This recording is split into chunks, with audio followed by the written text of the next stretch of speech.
بقولها لك للمره الاخيره ان احنا في المرحله دي لو صدقنا فعلا في العهد ولم نتراجع عن ان احنا نكمل، لان بصوا يا جماعه احنا عارفين تماما ان انت في البدايه او ان انت هيحصل معاك انك هتبص على المحاضرات، سواء كنت شغال على الارض او الاونلاين، هتلاقي ان المحاضرات كبيره قوي.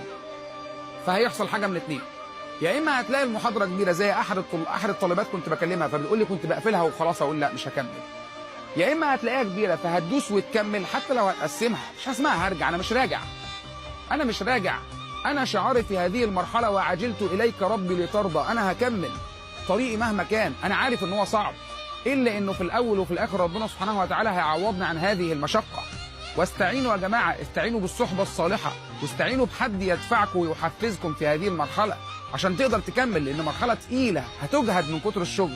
لكن في النهايه زي ما احنا بنقول اطلب العلم ولا تكسل، فما ابعد الخير عن اهل الكسل، واهجر النوم وحصله، فمن يعرف المطلوب يحقر ما بذل. في النهايه لما هتوصل للنجاح كل التعب والمشقه ده هيروح، والله كل ده هيروح لما تشوف فرحه اهلك، لما تشوف فرحتك باذن الله تعالى بالمجموع الطيب اللي هتجيبه.